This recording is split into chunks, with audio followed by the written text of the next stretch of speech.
KHON2 has been receiving a growing number of calls and complaints from parents and relatives about bullying at schools across the state. Among the latest, a shocking assault.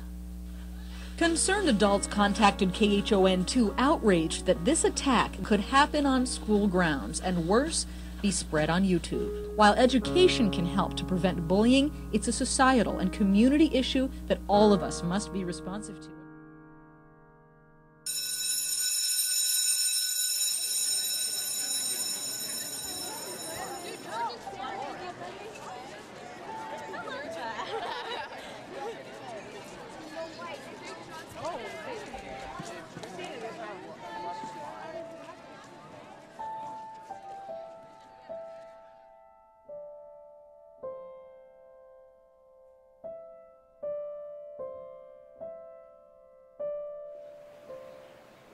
Honestly, I don't know why they bullied me. The type of bullying that I've been experiencing has been verbally most of the time.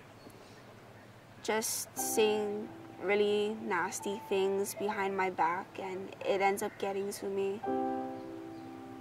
I just get scared and nervous because I don't know what's gonna happen next, and I don't know the type of friends that I'm gonna lose, and it's hard because I don't know who to trust anymore, and just a lot of things go wrong and I start messing up in my school.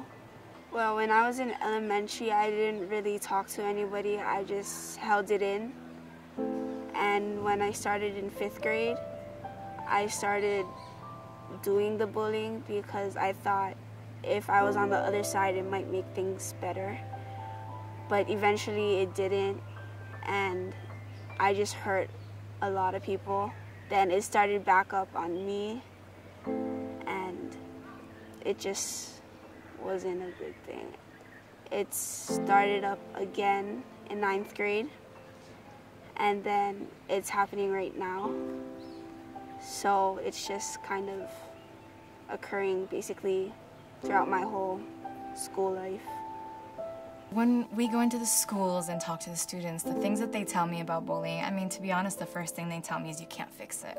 We have a beautiful and unique, I guess, island tradition. The people of Hawaii are very respectful. They're very humble. But the same greatness also could be, unfortunately, it could cause us a little bit of turmoil, in a sense that many times if there is bullying or fights or arguments going on, we tend to look the other way sometimes, and that has to be changed.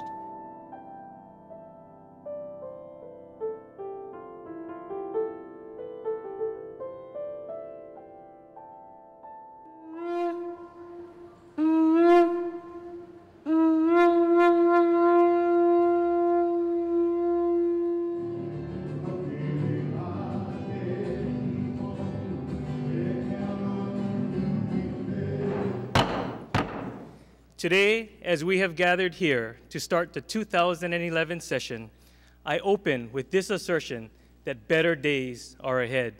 I sit as the co-chair of the Keiki Caucus. That's at the legislature. Senator Suzanne Chun Oakland is the chair on the Senate side. I'm the chair on the House side, so we co-chair it together. Keiki Caucus is a caucus of legislators and youth advocates, including youth themselves, that get together and work on bills that will provide better policy for youth. More recently, I think the last 4 or 5 years, the children's advocates and the children and teenagers themselves have really put at the top of the priority list bullying and cyberbullying. On the House side, we've had a couple bills. I introduced House Bill 690, and I co-authored House Bill 688. And I'm honored to say that House Bill 688, which deals with bullying and cyberbullying, was passed. It was passed just yesterday, February 2nd. And it was passed unamended, which tells me that the Education Committee felt strongly for this bill. They wanted to move it out. They didn't want to change a thing. They understand it. It now goes on to Judiciary. We're hopeful that Judiciary will hold a hearing for it. If it passes Judiciary, it then goes on to Finance. The past two legislatures, we've introduced this bill, and it's unfortunate, but we did not get support. I think many legislators, senators and representatives, do not understand the major concerns we're dealing with when we talk about bullying and cyberbullying. And I think after years of trying to pass this measure and not having success, having a president give a message about this and working on legislation saying we do have to do something, this is serious. We've got to dispel this myth that bullying is just a normal rite of passage, that it's some inevitable part of growing up. It's not. We have an obligation to ensure that our schools are safe for all of our kids. And to every young person out there, you need to know that if you're in trouble, there are caring adults who can help. We've had some amazing students, amazing, brave students who have spoken out about their experiences in front of the school board this year, in front of the legislature, and I just really, really am hopeful that some of their voices are going to be heard and that we're going to move this forward a little bit. Me and my mom wanted to testify, so we wrote out what my experience was like when I was bullied. So we talked about it. I had to make a speech for the testimony and tell them how I want him to stop. I had to make a choice. We could fight the situation at the cost of my son's emotional and mental well-being, or choose to withdraw from the everyday torture and anguish he endured at school. I think it was because I was different and I was born with cerebral palsy. They thought they were better than me, and when I cannot do what they can do. They used to call me names and then push me around and things like that, mocking me during lunch. Used to hide behind hallways and wait until they were gone, and then I would walk to class. And the bullying made me sad and angry every day. I told my mom about the bullying, so she wanted to talk to my principal. He asked my counselor to make me and the other boy sign a contract to make him stop talking to me and bullying me.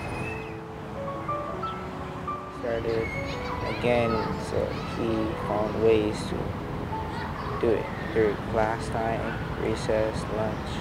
So I told my mom. She wanted me to stay home and homeschool. I would like to go back to school. In terms of who the target is, it could be anyone. It totally depends on the scenario. Basically, what we're looking for is difference, unfortunately. I mean, it's any child that stands out in some way that the social norm has determined to be wrong or awkward or strange or different. You know, I think our particular mixtures of races in Hawaii makes certain things even harder to talk about, so maybe that is part of it, right? We get kind of used to knowing about other cultures and ethnicities. Doesn't mean we necessarily understand them. So I really think the underlying cause of bullying is lack of acceptance and probably some fear around that. So when I was on the football team, I was like everybody else, and I guess eventually they started talking about like having a gay guy in the locker room or on the field, and I guess that it intimidated them or offended them or whatever was going through their head, but they would take my equipment and pads and like hide them during practice, so I'd be out on the field getting full tackle wide receiver with no pads, and I don't know, other than that it was just verbal abuse and shoving. That lasted a month before I just left the team because I didn't feel safe, and I was getting a concussion test pretty much every week. You feel kind of closed off. Like at school, you're supposed to have this network of friends and like this like community, especially in sports. There's so much camaraderie going on, and it's like a team working towards something, and it just makes you feel like you're part of something greater than the sum of its parts. And it makes you feel special. And I've been on teams like that, and I know how it feels, and it feels like you feel really close to your teammates, like you're sharing victories and you're helping each other through the hard times. But when bullying enters the picture, it just gets ugly. And many adults tell me, oh, what's so different about it? We all got bullied, you know, made us stronger. And I think there's a difference maybe between that concept of bullying making you stronger and what's actually happening, because we're not giving them tools to handle it. Not at all. And it's not the same as getting your pants pulled down in the cafeteria when you get your picture posted up on Facebook. It's not the same. Facebook, MySpace, you name it. The students are very creative, and it's great that they use the internet, but we don't want them to use it in the wrong way. There was a study published by the University of Hawaii at Manoa focusing mostly on cyberbullying and its impact on students in Hawaii.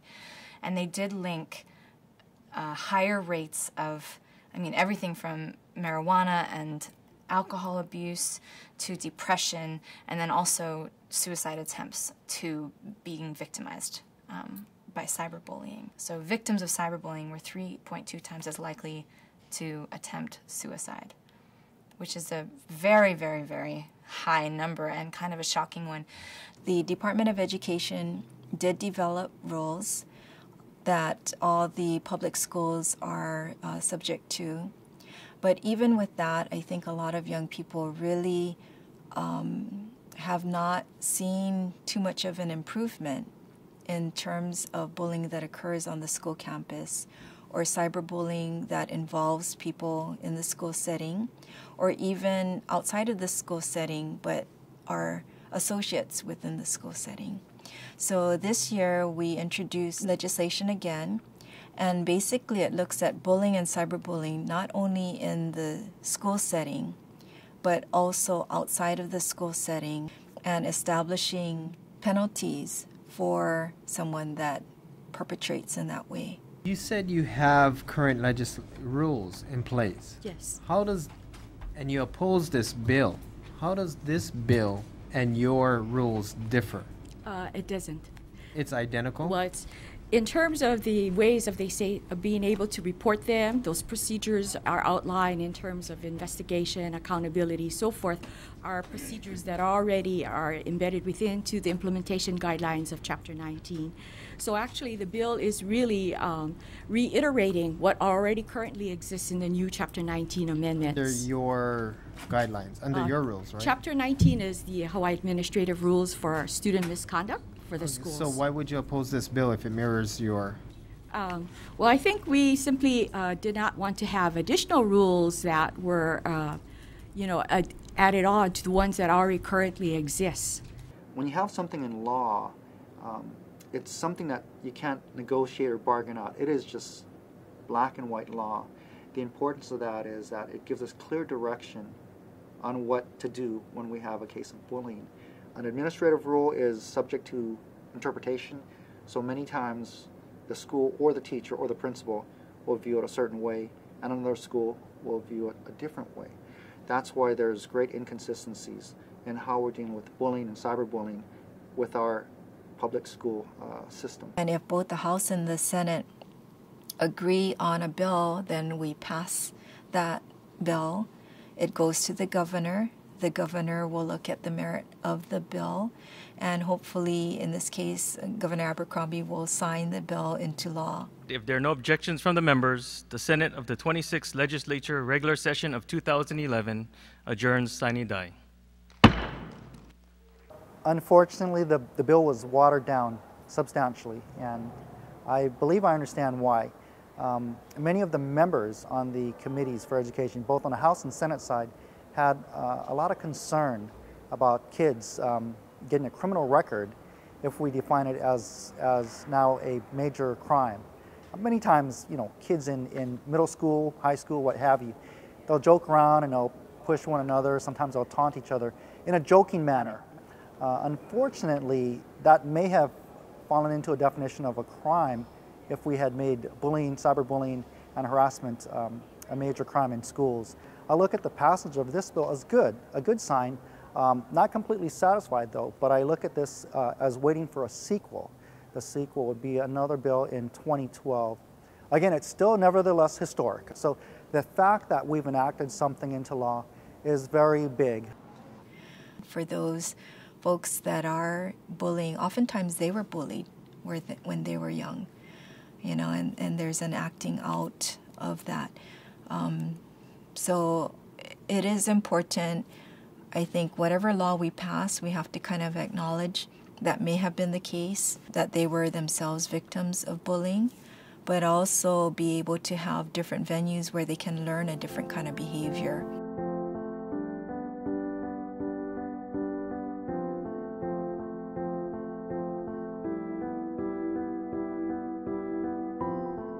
My mom and my dad raised me as a boy. When I was first grade, I realized that I wasn't a boy. I feel like as a woman, being a woman, I feel like happier. So the bullying started was in the middle school and ended up to high school. So middle school is when I was like 7th grade, you know, a student was teasing me, like they calling me fag, gay, mahu, Mary, you know, all the words are, you know, even though it's just a word, it kills me, you know, it puts me so much pain inside me.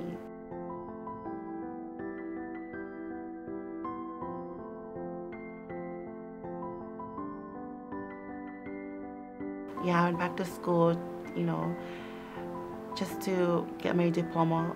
I ran as a prom queen, and I won as a prom queen, as a senior prom queen, yeah.